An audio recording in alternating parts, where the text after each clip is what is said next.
a gente caminhou um tanto na nossa conversa.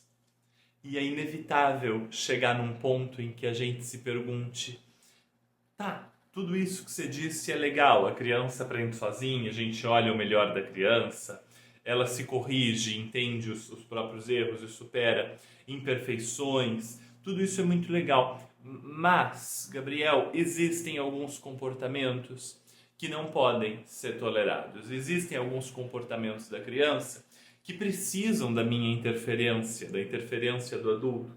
Não é verdade? Tem coisa que a gente não pode deixar a criança fazer. E é verdade. Tem coisa que a gente não pode deixar a criança fazer. A gente aprendeu que tem coisa que a gente não pode fazer com a criança. A gente aprendeu que a gente não deve interromper a criança quando ela está interessada, concentrada em alguma coisa.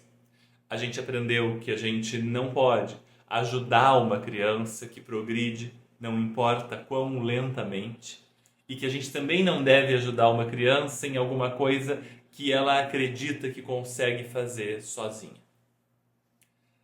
A gente entendeu que se a criança for deixada em liberdade, se ela tiver um ambiente legal para ela, com coisas interessantes para fazer, e ela puder contar com um ou mais adultos que mostrem essas coisas interessantes para ela, a vida dela é melhor e ela vai ser uma pessoa mais tranquila, mais segura. A gente entendeu aquele ciclo do tudo bem, problema, tudo bem.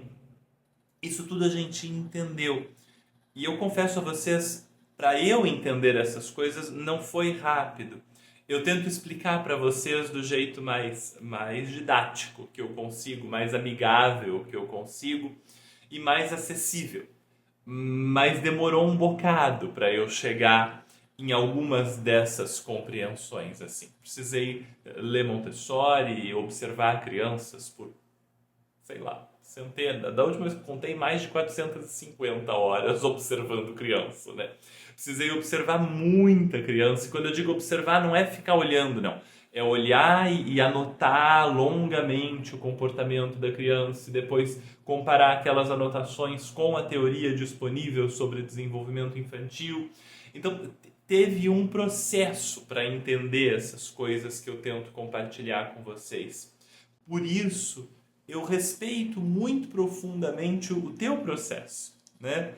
A gente teve aqui 5 dias de aula, ou talvez você tenha maratonado essas aulas e assistido em 1 ou 2 ou 3 dias, e é puxado, porque às vezes é muita coisa nova, às vezes é muita coisa nova de repente, e não é muita coisa nova assim, tranquilinha, parecida com o que a gente já sabia. Muitas vezes, as ideias que Maria Montessori traz para nós, as ideias que a gente aprende observando a criança, contrariam tudo que a gente achava que sabia. Contrariam a educação que a gente mesmo recebeu. Contrariam aquilo que a gente aprendeu que é certo e errado. E a gente vai começar oficialmente essa aula com uma frase da Montessori justamente sobre o certo e o errado. Ela diz assim para nós: a primeira ideia que a criança deve adquirir é a diferença entre certo e errado. E é um dever do adulto evitar que a criança confunda imobilidade com bondade e a atividade com o mal. O que ela está dizendo para nós é assim: a gente não pode achar que criança quietinha é criança boazinha. Ser quietinha e ser boazinha são duas ideias que não têm a ver uma com a outra. Uma criança pode ser tranquila e boa e ela pode ser tranquila e não tá bem. Ela pode ser agitada ou um pouco mais excitada e não estar fazendo mal a ninguém, assim como ela pode estar num estado de excitação potencialmente agressivo ou violento, por exemplo. Então, ser quietinho ou estar ativo não tem a ver com bondade e maldade. Não é isso que a gente está olhando. A gente precisa ajudar a criança a aprender como é que ela age de forma positiva. Para que ela não ache que Ser uma boa pessoa, ser uma boa criança, significa ser quietinha, não falar nada, não fazer nada, submeter-se o tempo todo, não ter uma vontade, não tentar fazer coisas novas. Ela precisa saber que ela pode tentar fazer coisas, que ela pode experimentar coisas, que ela pode ser corajosa e que no meio de tudo isso ela ainda é boa. Ser boazinha não é ser quietinha. Começou a chover aqui. Se você escutar um barulho de fundo, é a chuva que eu não consegui tirar na edição da aula. A criança precisa entender o que é certo e o que é errado, o que é que ela pode fazer e o que ela não pode fazer. Mas ela nunca pode acreditar que ela não pode fazer nada. Ela pode fazer coisas, ela sempre pode fazer coisas. Tem algumas coisas que ela não pode fazer. E aí, quando a gente fala dessas algumas coisas que ela não pode fazer, é que a gente fala dos limites. E quando o adulto fala de limite, adulto fala em impor limite. Como se o limite não fosse uma coisa desejável e desejada pela criança.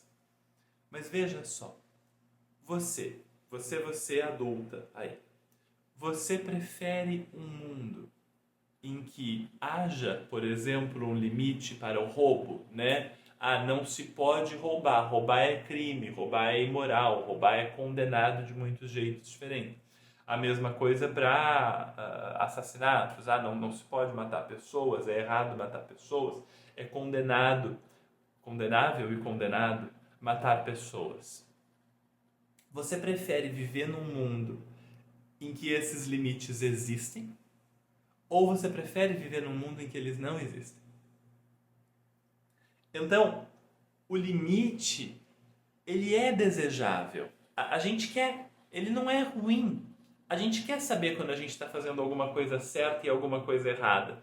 Por exemplo, se você começa em um emprego novo, você pede para a pessoa que está junto com você, olha, se eu fizer alguma bobagem, me avisa, né? Você está começando em Montessori, potencialmente, e talvez você peça, olha, isso aqui que eu fiz está certo, é errado, é bom fazer assim ou não é bom fazer assim? Nós queremos limites. Humanos desejam limites. E por que a gente deseja o limite? Porque o limite nos dá segurança de que a gente está no caminho certo. É muito difícil andar em linha reta quando não tem uma trilha.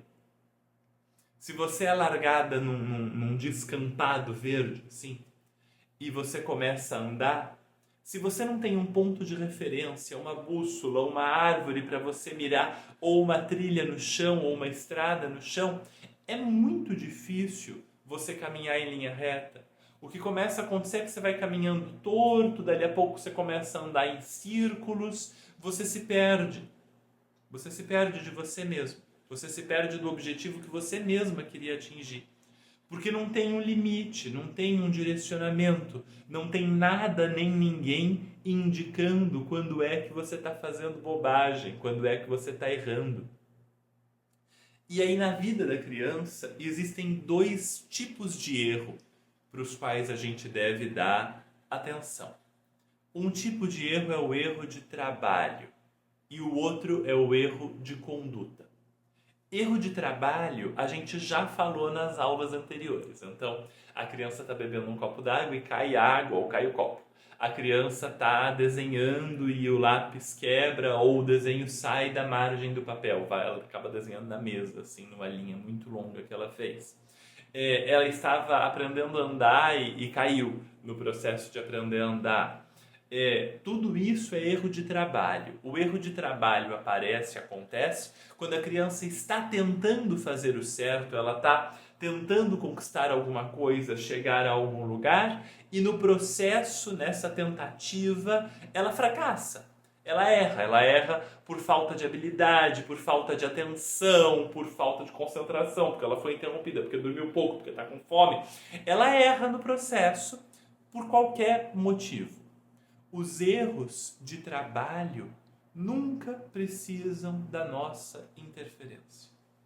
Gabriel, mas e se ela escreve errado, eu não vou corrigir? Não, não vai, não precisa.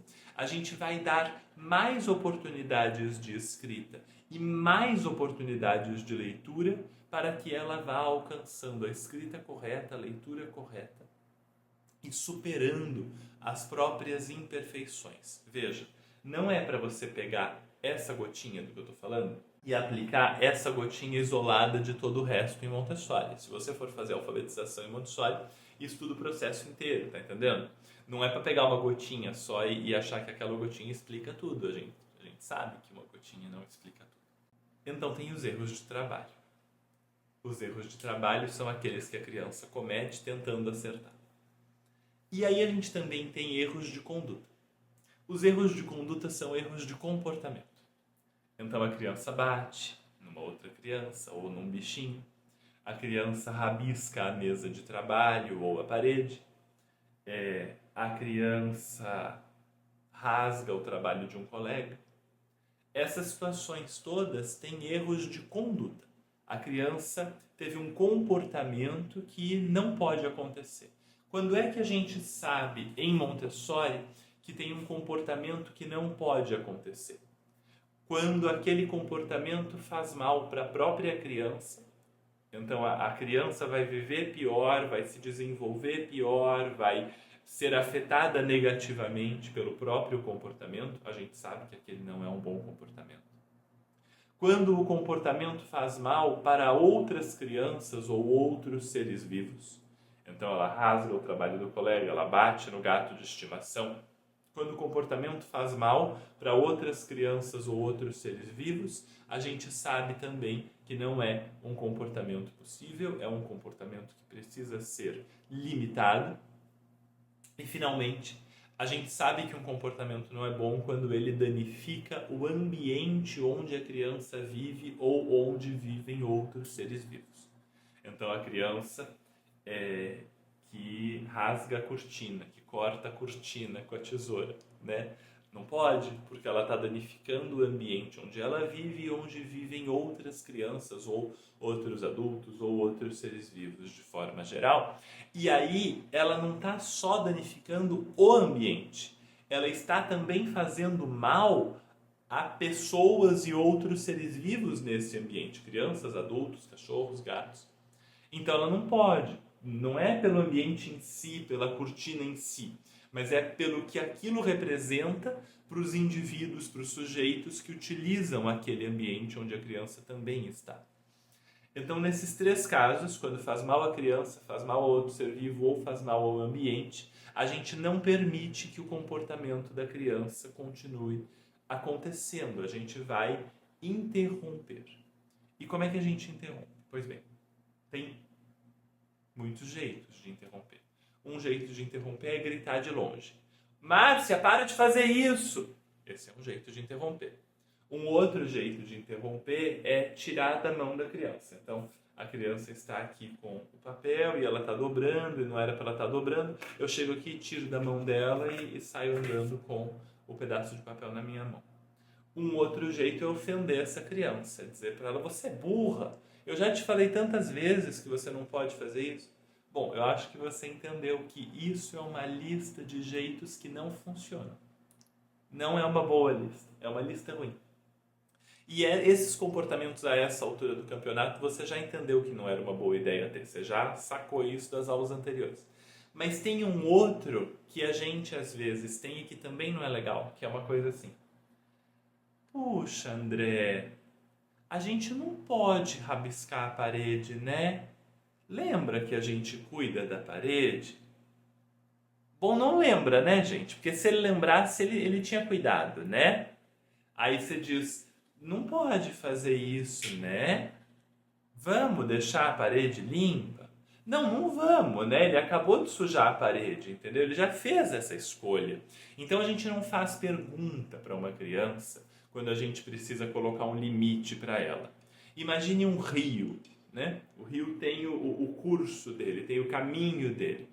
E você sabe que está tudo bem com aquele rio quando ele está seguindo o curso dele, o caminho dele. Os problemas de um rio começam quando a gente tira as margens dele. É assim que a gente faz represa, é assim que a gente destrói rio.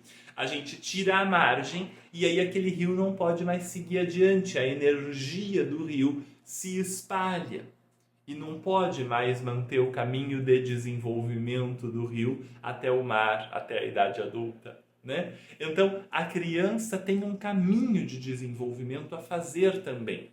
Mas se ela não tiver margens, se ela não puder contar com você para dizer para ela quando ela faz uma coisa que ela não pode fazer, a energia dela se perde, se dissipa e ela não consegue usar a própria energia para caminhar na direção do desenvolvimento, porque a energia dela está presa em um monte de ações que ela não devia ter. Então, quando a gente vai até essa criança e a gente chega para ela e diz: puxa, Gustavo, a gente não pode rasgar o trabalho do colega, né? Não, parece que pode, ele rasgou, né? Como é que ele vai te falar que não pode agora? Ele acabou de rasgar, né? Então, o que a gente está tentando fazer quando a gente faz a pergunta, em vez de fazer uma afirmação séria, severa, concreta, direta, objetiva? Quando a gente faz uma pergunta, ou quando a gente usa assim a nossa voz desse jeito, com a criança, o que a gente está fazendo é uma margem toda torta, né? É uma margem esquisita, é uma margem molenga, é uma margem rasa, porque a gente está dizendo: vamos parar de fazer isso, vamos fazer aquilo, o outro, não pode fazer isso, né? E aí a água desse rio vai se espalhando porque não tem uma margem de verdade para ela. Essa criança precisa da margem. Então, quando ela rasga o trabalho do colega e ela não pode rasgar o trabalho do colega, eu me abaixo. Eu olho para essa criança no nível dos olhos dela e eu respeito a criança. Eu não vou ser estúpido, grosso, antipático, não preciso ser. Eu vou até ela e digo: bom dia, Gustavo. A gente não rasga o trabalho dos colegas nessa escola. A gente não pode rasgar o trabalho dos colegas. Por favor, vá pegar a fita adesiva. E aí ele vai pegar a fita adesiva e nós vamos colar o trabalho do colega. E aí no final a gente vai dizer para ele: veja, como foi rasgado, não vai ficar perfeito. Vai ficar sempre com essa marca aqui no meio. Nós colocamos a fita e agora nós podemos guardar o trabalho do seu colega, mas quando a gente rasga, a gente estraga. Nós não podemos rasgar. É muito sério, é muito objetivo, é um tanto severo, mas de nenhuma maneira estúpido, de nenhuma maneira grosso ou indelicado. É delicado, é respeitoso, mas também é exato. A criança não tem nenhuma dúvida. Se ela está desenhando na parede, eu chego para ela e digo: não pode desenhar na parede, né? Eu estou deixando na mão dela descobrir, decidir se ela pode ou não pode desenhar na parede. Se eu quiser ajudar de verdade, o limite está na minha mão. E eu vou dizer a ela: nós não desenhamos na parede nessa casa. É o jeito que a gente tem de oferecer a ela o limite que ela precisa receber. E naquele momento ela pode ficar um pouco chateada, porque ela queria continuar desenhando.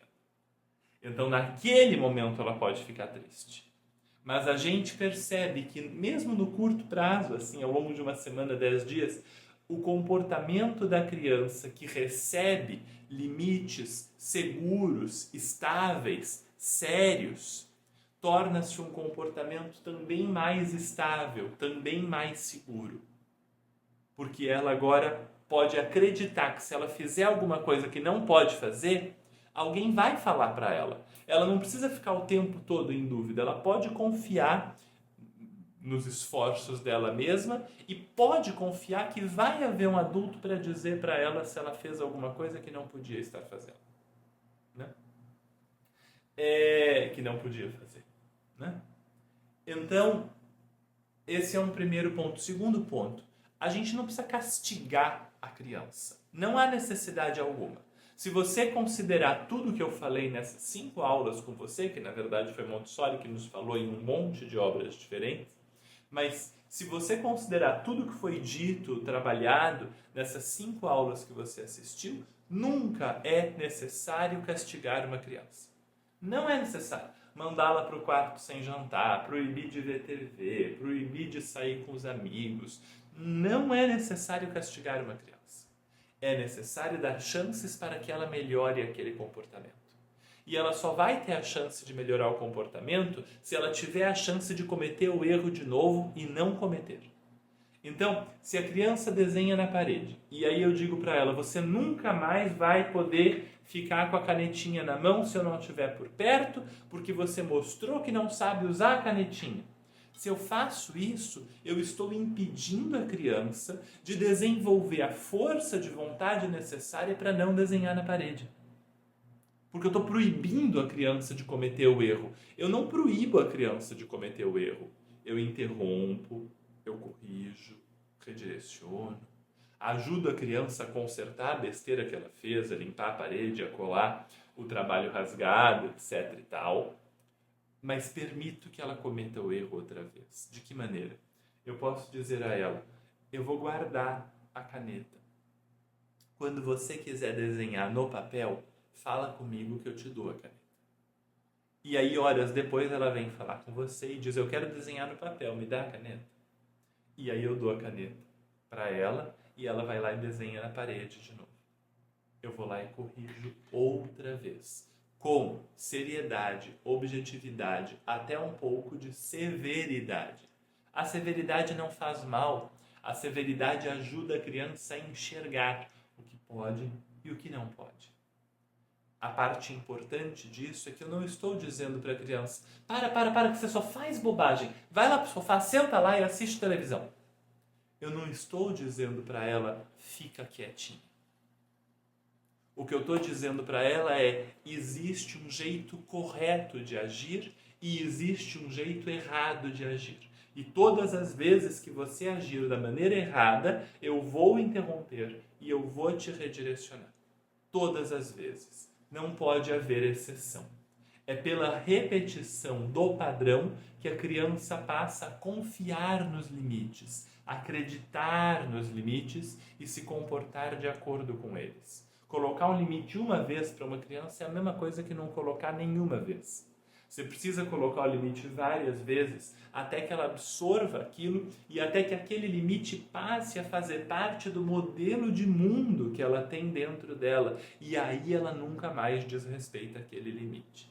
É claro que é muito difícil trabalhar os limites se você tem uma lista de 4 páginas A4 com todos os limites da criança. Não tenha só 3 limites. A criança não pode fazer o que faz mal a ela, a criança não pode fazer o que faz mal a outra criança, ou outro adulto, ou outro ser vivo, e a criança não pode fazer aquilo que danifica o ambiente onde ela ou os outros estão. São só esses 3 limites. Qualquer coisa que não se enquadre aqui, a criança pode fazer. Então, ela vai lá na prateleira e ela pega um livro e ela fica folheando o livro e você está morrendo de medo que ela rasgue o livro. Mas ela não está rasgando, nem estragando, nem nada assim. Ela está só folheando o livro. Se ela está só folheando o livro, essa atividade é permitida. Não tem um limite. É que você não pode pegar no livro. Pode. Ela não está danificando nada. Ela não está causando dano a ninguém.